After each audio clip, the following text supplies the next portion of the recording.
اس کی جو تفسیر ہے حدیث کی یہ بھی بڑی احتیاط کے ساتھ کی جائے، کیونکہ اب اس کا مطلب یہ نہیں ہے کہ جو سمجھ لے وہ اچھا ہوتا چلا جائے گا، ایسا بھی نہیں ہے۔ مطلب یہ ہے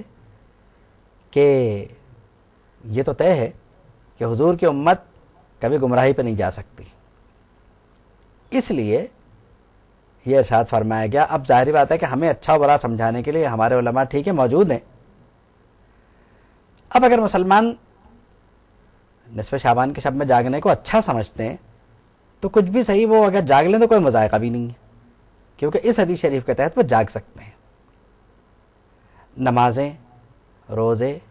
اپنے رب کی بارگاہ میں آہوزاری اور اپنے پروردگار سے اپنے گناہوں کی معافی، یہ سب مانگ سکتے ہیں۔ 2-4 افراد جمع ہو کے مانگیں، 10 افراد، 20 افراد یا 100-200، یا کوئی شخص جو ہے وہ اپنے گھر میں رہ کر کے یہ کام کرے۔ اگر گھر میں رہ کے یہ کام کرے گا تو یقینی طور پر سنت کے مطابق ہوگا۔ اجتماعی طور پر کرنے میں کوئی حرج نہیں ہے، کیونکہ غوث اعظم رحمۃ اللہ تعالیٰ علیہ نے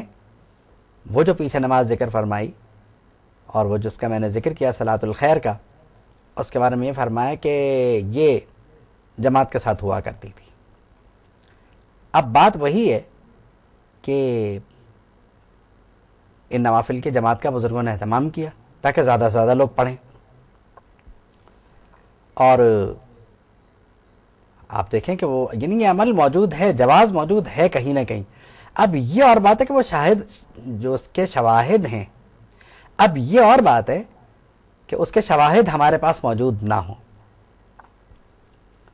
تو شواہد کے موجود نہ ہونے سے کوئی چیز ناجائز نہیں ہوتی۔ شواہد اگر موجود نہ ہوں اور عقل بھی اسے یہ کہہ رہی ہو کہ دین کے لیے یعنی یہ عمل جو ہے وہ نقصان دہ نہیں ہے اور اس کے بنیادوں کو متاثر نہیں کر رہا،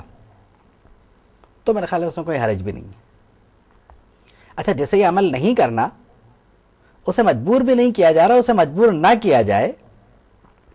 یعنی اگر کوئی قائل نہیں ہے اور وہ نہیں کرنا چاہتا یا کسی عذر کی بنیاد پہ نہیں کرنا چاہتا، تو اب اسے برا بھلا بھی نہ کہا جائے خامخواہ کہ یہ ہے وہ ہے، اور تم، اب یہ تو آپ پر ہے کہ جس سے آپ کہہ رہے ہیں اس سے آپ کے تعلقات کیسے ہیں۔ اگر آپ اپنے گھر میں ترغیب دے رہے ہیں کسی نے نیک عمل کی تو جیسے چاہیں دے لیں، یعنی گھر والوں کو اگر آپ عبادت کے لیے اٹھانا چاہتے ہیں تو یہ بھی ہو سکتا ہے، کوئی ایسا مسئلہ نہیں ہے۔ نماز تہجد کے لیے آپ جگا سکتے ہیں، آپ چاہیں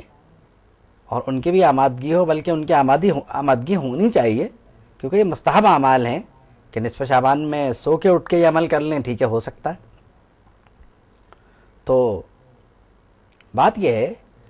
کہ اچھے کاموں کو روکنا نہیں چاہیے۔ اب آپ اگر کسی بات کے قائل نہیں ہیں تو اس کے عدم جواز کی خامخواہ تبلیغ کر کے لوگوں کو نیک عمل سے نہ روکیں، کیونکہ آپ کے ایک عمل سے یعنی یہ ہو سکتا ہے کہ آپ کے اس کہنے کی وجہ سے کئی لوگ نیکی سے رک جائیں اور ان کے لیے مسئلہ پیدا ہو آگے جا کے کہ زندگی میں پتہ نہیں انہیں موقع ملے یا نہ ملے۔ ہم زندگی میں کتنی ہی راتیں ضائع کر چکے ہیں، اگر ایک رات اپنی زندگی کی ہم کارآمد بنانا چاہتے ہوں تو آپ ہماری مدد کیجئے، بجائے اس کے کہ آپ یہ کہیں کہ نہیں اس رات کو بھی کچھ مت کرو گے کہ تم نے پہلے کچھ نہیں کیا۔ بات یہ ہے کہ کہیں سے تو اس کے معاملات شروع ہوں گے نا، کہیں سے تو وہ نیک بننا شروع کرے گا نا، لیکن جہاں سے وہ نیک بننا چاہ رہا ہے اگر وہیں اسے روک دیا گیا تو آپ سوچیں کہ اس کا کیا ہوگا۔ مسئلہ یہ ہے، اللہ فرماتا ہے کہ اللہ تمہارے لیے آسانی چاہتا ہے، تنگی نہیں چاہتا، تو اب اگر اسے اس موقع سے آسانی مل رہی ہے تو ضرور اسے موقع دیا جائے کہ وہ اس سے فائدہ اٹھائے۔ مطلب یہ ہے کہ حلوہ کھاتا ہے تو حلوہ کھائے،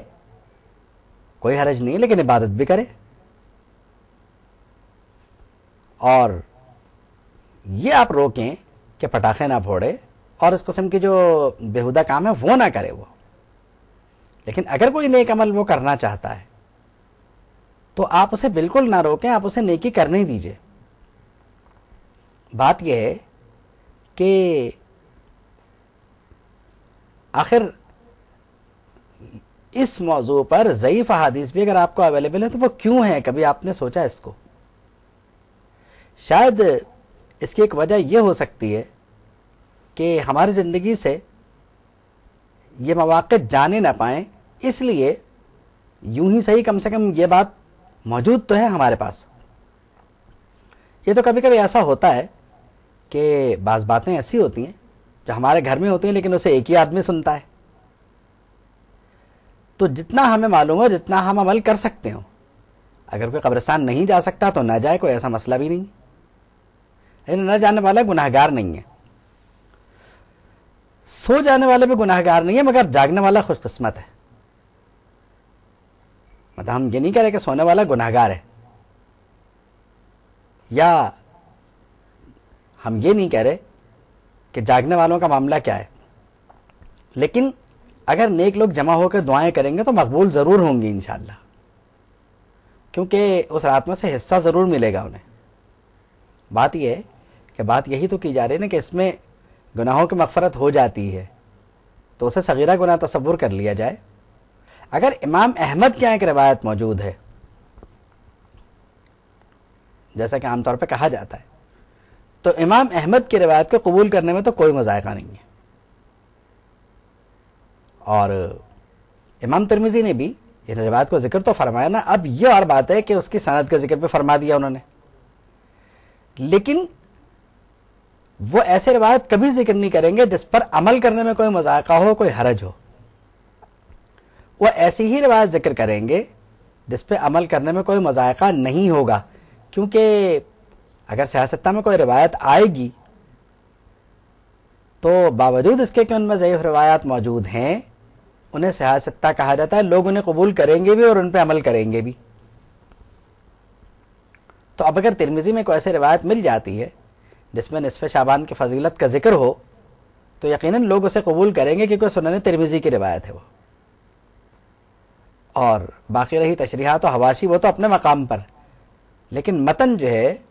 وہ چونکہ مدد کر رہا ہے معاملات میں تو وہ اپنے مقام پر ہے۔ اور جو شارح ہے جنہوں نے ترمذی کی اس حدیث کی شرح کی ہے، ان کا معاملہ اپنے مقام پر ہے، ان کی شرح کی اپنی حیثیت ہے، اسے کوئی بھی کچھ نہیں کہہ رہا۔ تو بات یہ ہے کہ